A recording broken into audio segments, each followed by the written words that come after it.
hey tun lai chu có đây chào về đâu lek tin kỳ mà tất cả đây column nè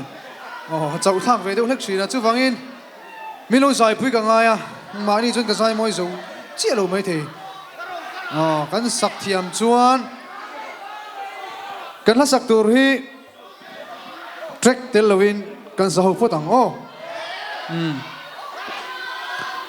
cái gì em ring mo khá lắm bằng cái gì em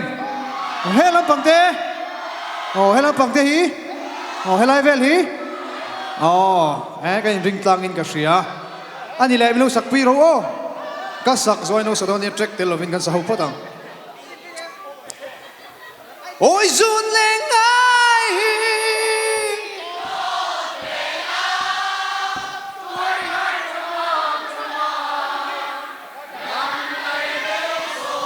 我来Nanglo Chuan tiếng ô.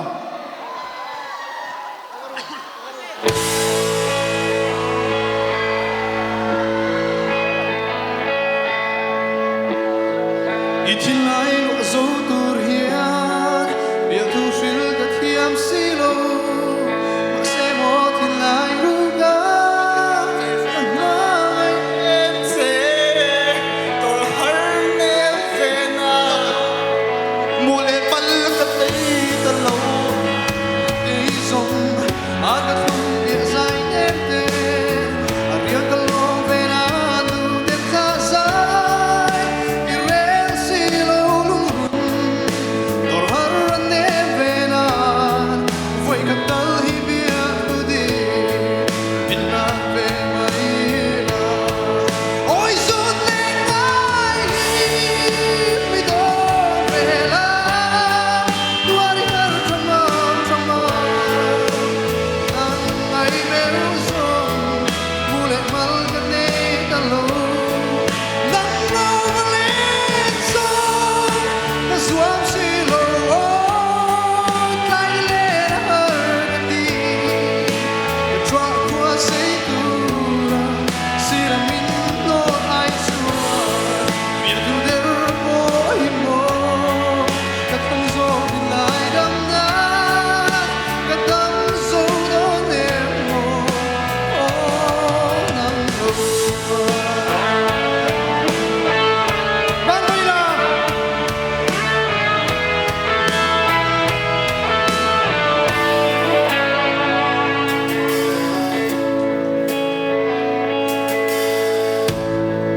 Ôi ngăn cả lũ tận xe, nhiều đi về yom silo, tận đi về lâu mà đi xe, cùng tua bin lâu Paris, đôi chân lại phang trên cây rong, ăn cả thùng bia dài nên te, adiang cả lâu về là du den ta dài, irel silo lung run, tor har ne vena, Voi ka tal hei bia thu ti min lan ve la kan vai le, mi don vela, tuari har chama, nang ai meu zong, mule mal kan nei ta lo, Nanglo le zong, ka suam silo tai le har ka ti, ka tra kwa sei tu sira min no ai chua, bia tu der mo hi mo, ka thang zo tin lai dam na,